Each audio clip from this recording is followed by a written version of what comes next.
História do Brasil 1, texto 15. As causas e contexto da conjuração mineira. Kenneth Maxwell.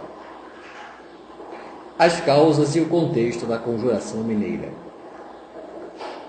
Este capítulo trata das causas e do contexto da chamada Inconfidência Mineira, designação de que francamente não gosto e que geralmente não uso. A palavra Inconfidência vem dos donos do poder e não da oposição.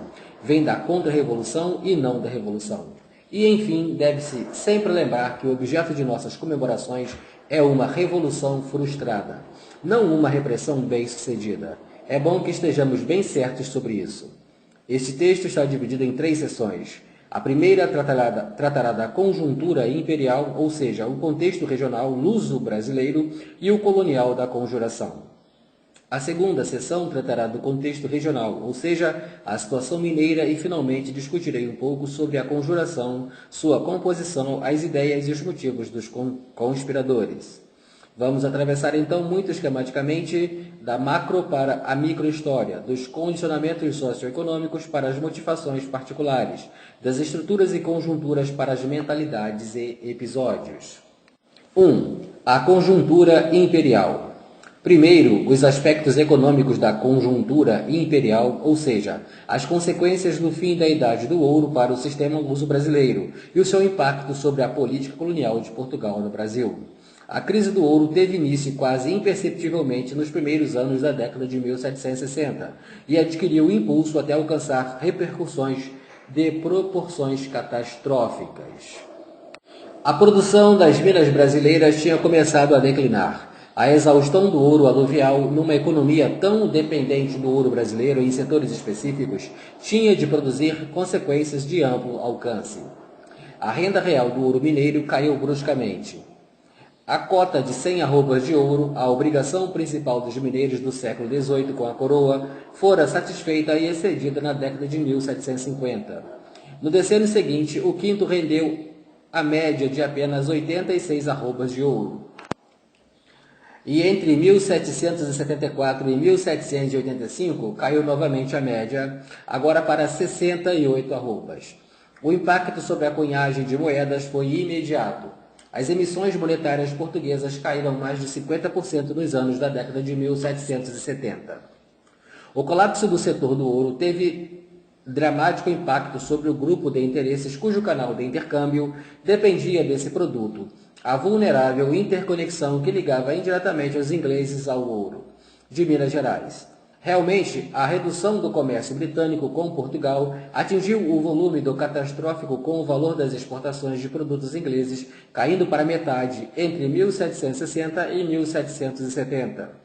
O término da Idade do Ouro tanto teve aspectos positivos quanto negativos, pois a recessão produziu uma alteração no ambiente em Portugal que abriu importantes possibilidades ao governo do país. Posto diante da decadência geral das reexportações coloniais e do consequente declínio da capacidade de importar, mas com a demanda interna sustentada pela exportação de alguns produtos metropolitanos e coloniais, a substituição de importações era uma solução pragmática natural.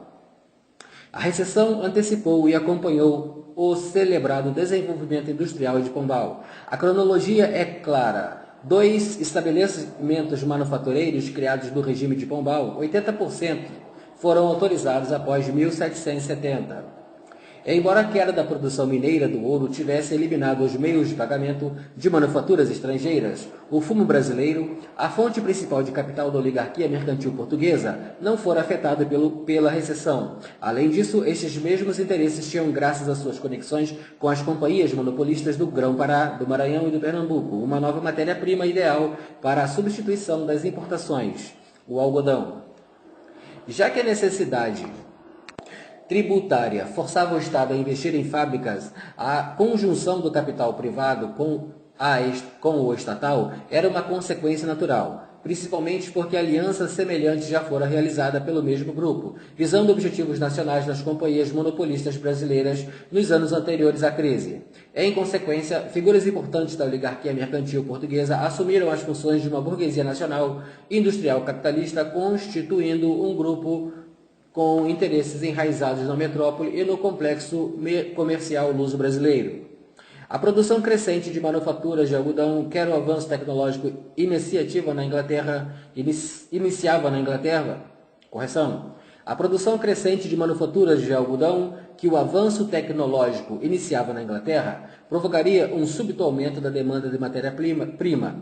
Essa procura de algodão brasileiro favorecia cada vez mais a reciprocidade, mas, ao mesmo tempo, colocaria o Império Luso-Brasileiro definidamente na órbita de um novo grupo de interesses na Inglaterra, ou dos fabricantes de tecido de algodão de Lancashire, o que era, de todos os grupos ingleses, o de mentalidade mais agressiva e expansionista. A nova situação claramente tinha presságios de mudança política fundamental. Os franceses acreditavam lá pelos anos 1770 que, se ocorresse um novo ataque aos Bourbons franceses e espanhóis a Portugal, a Inglaterra contentar-se-ia provavelmente em garantir que o Brasil assegurasse uma virtual independência e mantivesse com ela uma conexão econômica direta. Na essência, o argumento francês era perspicaz e a nova situação era tal que só podia ser confirmada e agravada pelas mudanças mais profundas que estavam forçando a economia britânica, em rápida expansão, a buscar novos mercados e comerciantes ingleses a procurarem créditos a prazos mais curtos e intercâmbio com menores restrições. Para Portugal, a reciprocidade com a Inglaterra e a diversificação e o crescimento de contatos comerciais com a Europa davam lugar a pressões diametralmente opostas à oligarquia mercantil industrial portuguesa como mercadores de fumo. Sempre tinha estado inclinada para o continente e contra o comércio anglo-português, como novos industriais opunham-se à abertura do mercado português e brasileiro aos produtos de algodão da Inglaterra, e como empresários do ramo do algodão estavam interessados no lucrativo comércio de reexportações, eram os que teriam sua oposição decididamente fortalecida a qualquer mudança do caráter exclusivo do sistema colonial. Os interesses dessa elite mercantil industrial metropolitana iam se tornando crescentemente incompatíveis com a política colonial notoriamente flexível do regime pombalino.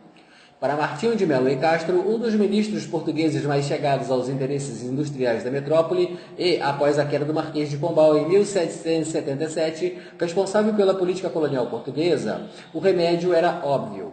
Proteger os interesses da poderosa oligarquia comercial metropolitana significava o abandono do flexível sistema pombalino e a implantação em seu lugar de um neomercantilismo mais rígido e efetivo.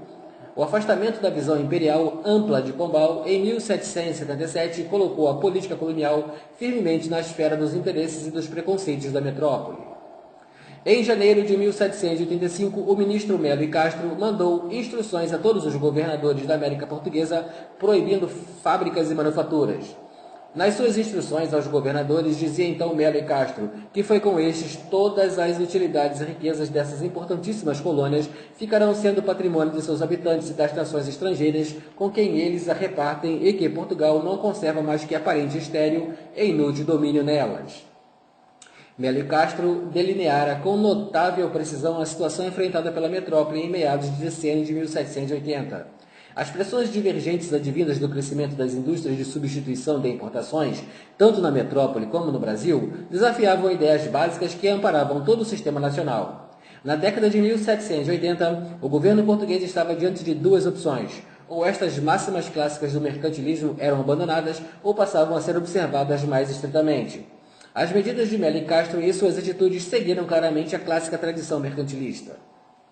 O segundo aspecto importante na conjuntura tem a ver com as mudanças ideológicas ou de percepções, particularmente na colônia. Certamente havia algo de sólido no raciocínio em que se baseava a política colonial de Pombal. A heróica tradição brasileira de antagonismo às invasões estrangeiras nunca foi esquecida por ele. A luta de Pernambuco e da Bahia contra os holandeses no século XVII e as ações contra os franceses no Rio de Janeiro no século XVIII. Eram citadas seguidamente em suas correspondências diplomáticas oficial e privada. Precisamente, tais exemplos eram usados para justificar a ampla base local das instituições militares e administrativas da colônia sob o controle dos magnatas locais. A histórica participação e mobilização dos brasileiros em sua defesa própria também eram gratuitamente apontada por Pombal aos ingleses, cujo governo enfrentava a revolta de seus colonos na América do Norte. Pombal observou em novembro de 1775 que as táticas dos anglo-americanos eram idênticas às dos pernambucanos. Os habitantes da América Inglesa estão atualmente copiando e seguindo o mesmo idêntico plano com que os bons vassalos portugueses de Pernambuco e da Bahia, de Todos os Santos, se propuseram a lançar, como lançaram fora daquelas duas úteis capitanias os usurpadores holandeses. Por uma formidável combinação de circunstâncias, o conflito aberto no interior do esquema imperial luso-brasileiro coincidira com o desmoronamento do sistema mercantilista da potência colonial europeia mais poderosa, a Grã-Bretanha. Entretanto, o fermento da inovação dentro do Brasil já estava levantando questões mais amplas que só podiam indicar a pertinência do exemplo das 13 colônias inglesas rebeladas no norte da América. As medidas repressivas portuguesas não podiam deixar de evocar no Brasil a alternativa lógica que a fundação dos Estados Unidos exemplificava de maneira brilhante e tentadora. Em outubro de 1786, Thomas Jefferson, embaixador dos Estados Unidos na França, recebeu uma carta vinda da velha Universidade de Montpellier, assinada com o pseudônimo de Van Dyck. O missivista dizia ter um assunto muito importante a tratar, porém queria que Jefferson recomendasse um canal seguro para a correspondência. Jefferson fê-lo imediatamente em maio do ano seguinte, 1787, a pretexto de visitar as antiguidades de Nimes. Jefferson acertou. Em outubro de 1786, Thomas Jefferson, embaixador dos Estados Unidos na França, recebeu uma carta vinda da velha Universidade de Montpellier, assinada com o pseudônimo de Van Dyck. O missivista dizia ter um assunto muito importante a tratar, porém queria que Jefferson recomendasse um canal seguro para a correspondência. Jefferson fê-lo imediatamente em maio do ano seguinte. 1787. A pretexto de visitar as antiguidades de Nimes, Jefferson acertou um encontro com Van Dyck. Jefferson comunicou a sua conversa com Van Dyck à Comissão para a Correspondência Secreta do Congresso Continental Americano. Eles consideram a Revolução Norte-Americana como um precedente para a sua, escreveu o embaixador. Pensam que os Estados Unidos é que poderiam dar-lhes um apoio honesto e, por vários motivos, simpatizam conosco. No caso de uma revolução vitoriosa do Brasil, um governo republicano seria instalado. Van Dyck José Joaquim Maia e Barbalho, natural do Rio de Janeiro, era estudante da Universidade de Coimbra. Jefferson respondeu a Maia que não tinha autoridade para assumir um compromisso oficial. Porém, uma revolução vitoriosa no Brasil, obviamente, disse ele, não seria desinteressante para os Estados Unidos. E a perspectiva dos lucros poderia talvez atrair um certo número de pessoas para sua causa, e motivos mais elevados atrairiam outras. Um relatório minucioso dos comentários de Jefferson chegou ao Brasil, levado por Domingos Vidal Barbosa, estudante em Montpellier. Vidal Barbosa era fazendeiro em Juiz de Fora, era um divulgador entusiasmado do que escrevia o abade Reinal, a ponto de ter o hábito de recitar trechos de memória. Realmente, Reinal influenciou muito o pensamento dos brasileiros de bom nível educacional na década de 1780. Sua Histoire philosophique et politique era já presença obrigatória nas bibliotecas da colônia, e um manual muito citado por aqueles que se inspiravam, por exemplo, norte-americano. Além do mais, a ampla descrição do Brasil feita por Reinal, seu depreciativo retrato de Portugal e o parecer de que os portos do Brasil deviam ser abertos ao comércio de todas as nações contradiziam frontalmente a nova tendência política do neomercantilismo de Lisboa. Na década de 1780, podemos dizer que a tensão interna do sistema luso-brasileiro provocava crescente divergência entre a colônia e a metrópole. Enquanto a política imperial fosse tolerante e o envolvimento de poderosos grupos de interesses metropolitanos e coloniais em funções governamentais não pronunciara inevitável ou necessariamente a ameaça de uma confrontação entre eles. Porém, após a queda de Pombal, dada a motivação econômica contraditória, a situação mudou dramaticamente. A rigidez cada vez maior da política colonial, elaborada em termos de um estrito neomercantilismo e coincidente com o aumento de entusiasmo dos brasileiros pelo exemplo da vitoriosa rebelião colonial norte-americana, reduziu em muito a possibilidade de ser evitada uma crise nas relações intra-imperiais. 2. Situação mineira. Mas, Deixando agora esses aspectos da macroconjuntura, pretendendo então enfocar o plano regional, ou seja, a situação mineira, entraremos assim na segunda parte da minha apresentação. A população da capitania de Minas Gerais em 1776, excluídos os índios, era superior a 300 mil habitantes, o que representava 20% da população da colônia. Mais de 50% da população era negra, integrada por africanos importados ou por escravos brasileiros de pura raça de herança africana, ou por escravos brasileiros de pura herança africana. Mais de 50% da população era negra, integrada por africanos, importados ou por escravos brasileiros de pura herança africana. O restante da população era constituído, grosso modo, por percentagem igual de brancos e pardos. Este último grupo compreendia, na gíria colonial, mesclas raciais puramente brasileiras por nascimento. Dentro dos limites da capitania, a população era desigualmente distribuída. Havia considerável movimento migratório interno, sobretudo para o sul. Rio das Mortes, por exemplo, nas últimas décadas do século XVIII, quase triplicou sua população. No entanto, Vila Rica, durante esse mesmo período, apresentou um declínio demográfico. A mudança de população para o sul indicava profunda alteração das funções e da economia de Minas Gerais. Após a década de 1760, o declínio de Vila Rica e a ascensão do sul refletiam a queda do papel dominante de mineração e a crescente importância das atividades agrícolas e pastoris. Em verdade, o próprio processo de mudança, especialmente no decênio de 1780, tinha gerado notável diversificação da economia regional. Minas Gerais, rural dos anos pioneiros, apresentava feições que contrastavam gigantescamente com a economia latifundiária do litoral. O surto do ouro criara um mercado interior para produtos até então apenas exportados. Logo, os próprios mineiros começaram a produzir localmente certos gêneros básicos essenciais ao abastecimento dos campos de mineração e das cidades em crescimento. Com a implantação dos engenhos de açúcar em Minas Gerais e a considerável demanda urbana, passou a haver um tipo especial de propriedade territorial diferente dos grandes latifúndios monocultores do litoral. A fazenda de Minas muitas vezes combinava o engenho de açúcar com a mina, ou esta última com a pecuária. Muitos latifúndios de Minas tinham lavra aurífera, grande lavoura e engenhos de açúcar e de farinha. O ponto importante é que a economia regional, com suas propriedades rurais horizontalmente integradas, era particularmente capaz de absorver o choque das transformações que vieram após a exaustão do ouro aluvial. Tinha capacidade para corresponder ao estímulo recebido tanto da economia interna quanto do amplo comércio exterior, que minguou na proporção direta do declínio da proporção aurífera, depois do decênio de 1760. Qualquer produto local suportava uma comparação favorável com os artigos importados. Mas as despesas crescentes em artigos de importação tinham contribuído para aumentar as dificuldades dos mineiros.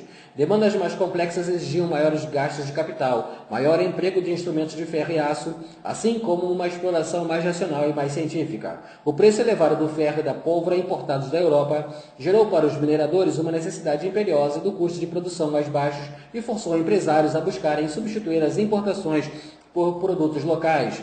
No que dizia respeito ao ferro, ele estava ali bem perto ao alcance da mão. A sociedade mineira no século XVIII jamais foi constituída apenas por senhores e por escravos, pelo menos no sentido em que tais termos podem ser aplicados às grandes propriedades agrícolas das zonas litorâneas. Em Minas, o povoamento urbano, através das cidades plantadas nas montanhas, produziu um ambiente diferente, embora os cidadãos brancos mais ricos manifestassem amplos interesses na mineração e na agricultura das zonas circunvizinhas.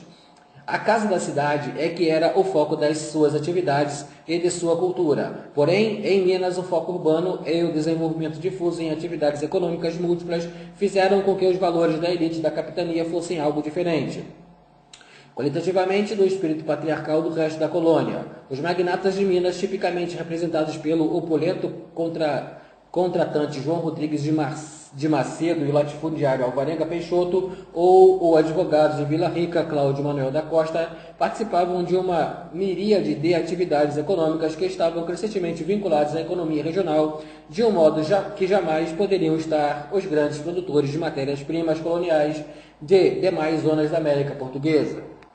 Além do mais, a transformação dos órgãos governamentais regionais fiscais e administrativos em centros concentrados de interesse local fortalecera tal tendência. A Junta da Fazenda de Minas, como uma instituição de grande importância, não era desafiada por qualquer autoridade de nível idêntico. Vila Rica não tinha relação ou alfândega independente com as existentes nas capitanias litorâneas como jurisdições definidas.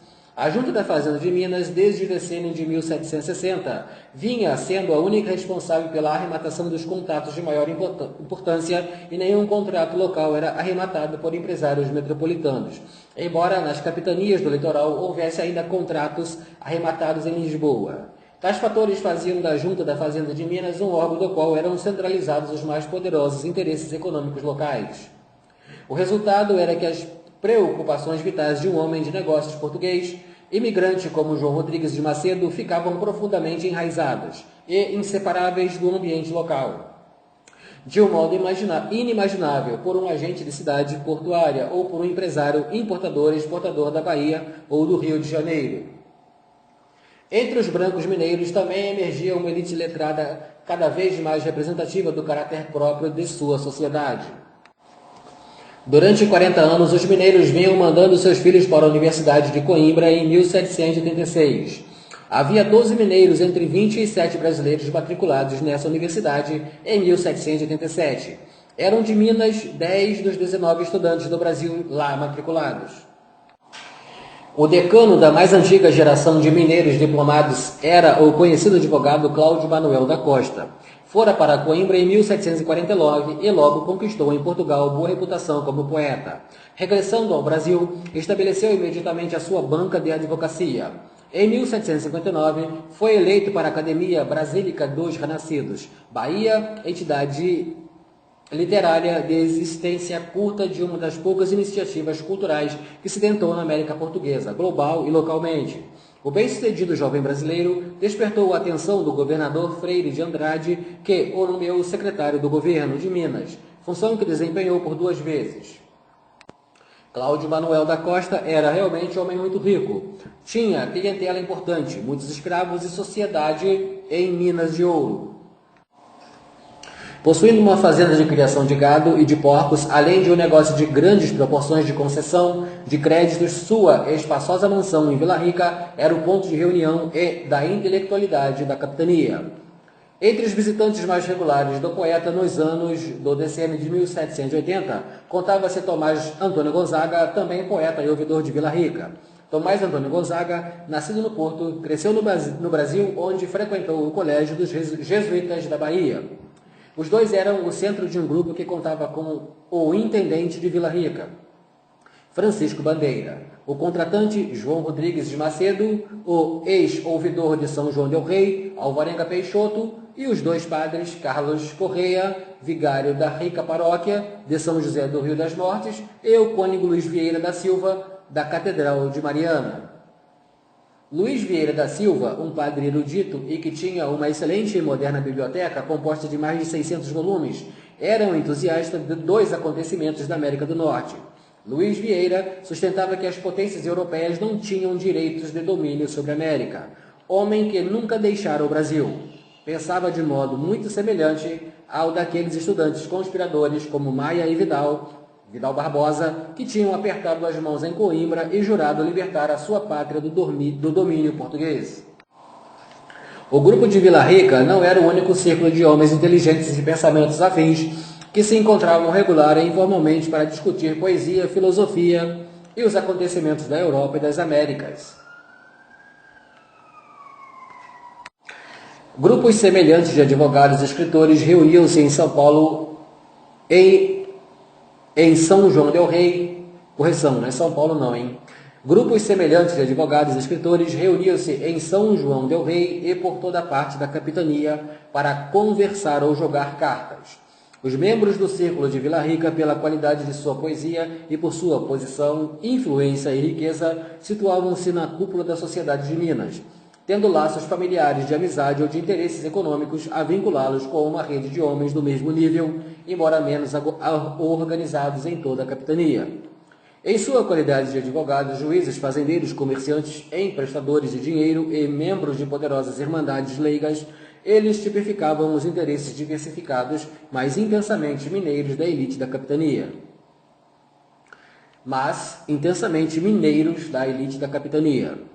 As poderosas forças econômicas que pressionavam empresários a se tornarem autossuficientes, juntamente com o ambiente cultural urbano e o êxito evidente da cultura transplantada em definir suas próprias soluções distintivas nos campos artístico, arquitetônico e musical, foram em conjunto os fatores que impeliram em 1781 Alvarenga Peixoto a manifestar esta forte autopercepção no canto genetlíaco,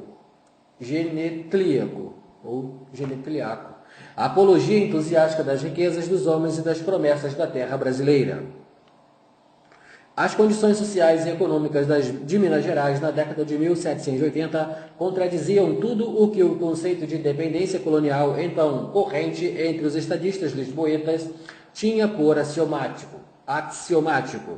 Assim, o desenvolvimento verificado em Minas era a antítese daquilo que a mentalidade oficial de Lisboa acreditava construir a função de uma capitania colonial, especialmente daquela que, por tanto tempo, fora a fonte mais vital da riqueza colonial portuguesa. A tensão crescente no interior do sistema não era, portanto, unicamente econômica e social na origem. O Estado pombalino, em suas criações administrativas em ambos os lados do Atlântico, envolvera magnatas locais e negociantes em órgãos do governo, com a deliberação. Comerciantes e homens de negócio tinham sido atraídos pelas seções administrativas da Fazenda Real, feitos delegados da Junta do Comércio de Lisboa, nomeados para as intendências coloniais do ouro, transformados em funcionários fiscalizadores da administração dos diamantes e membros das juntas das fazendas das capitanias.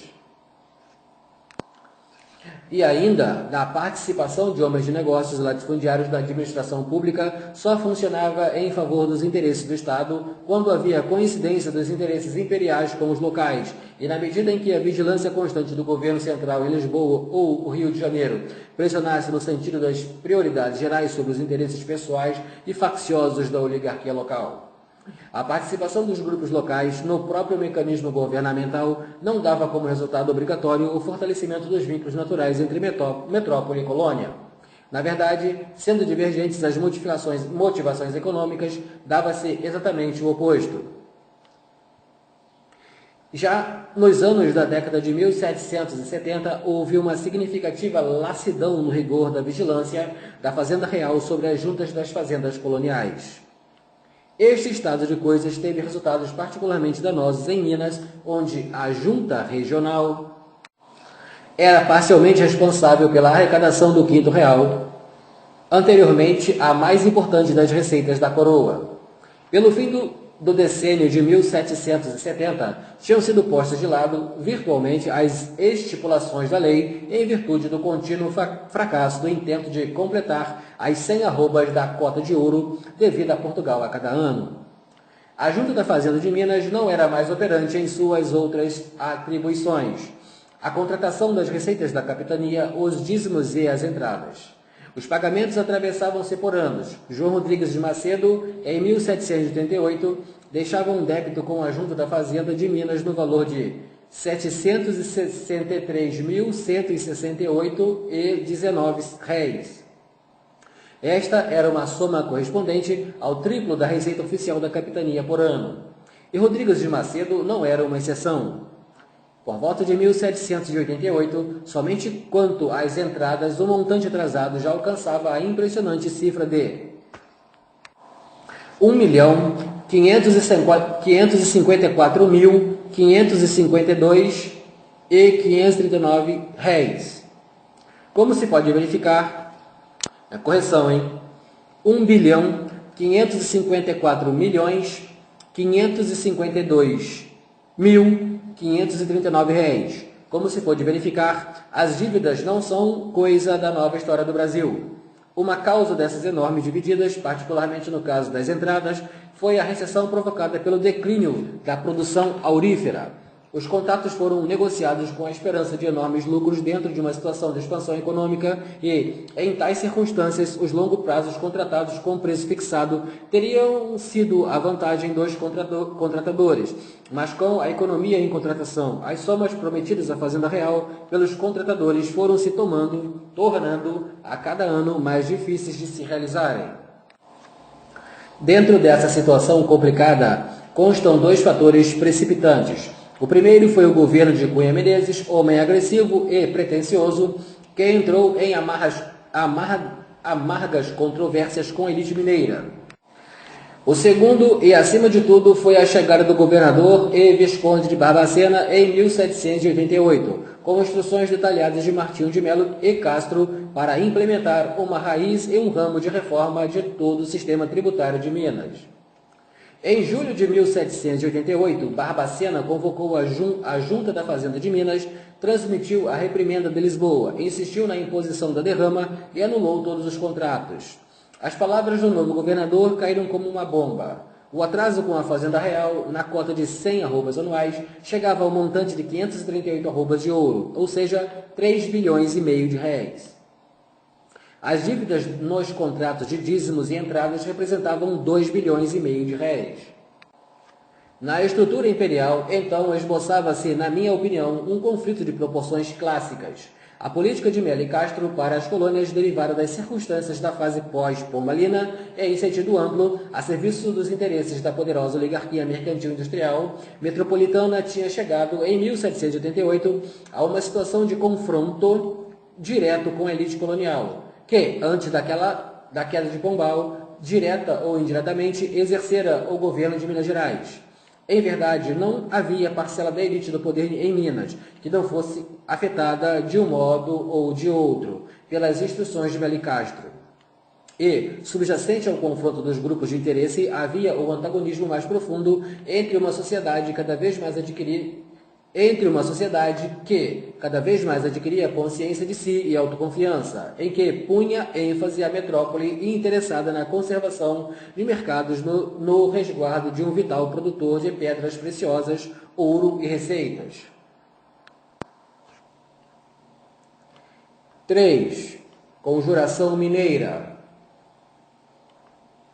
Tendo falado até este ponto da conjuntura imperial, dos seus aspectos econômicos e ideológicos e também da situação regional ou mineira, temos visto de um modo esquemático as crescentes tensões, quer no nível intra-imperial, quer no nível intracolonial, e também os seus aspectos socioeconômicos, institucionais e da mentalidade.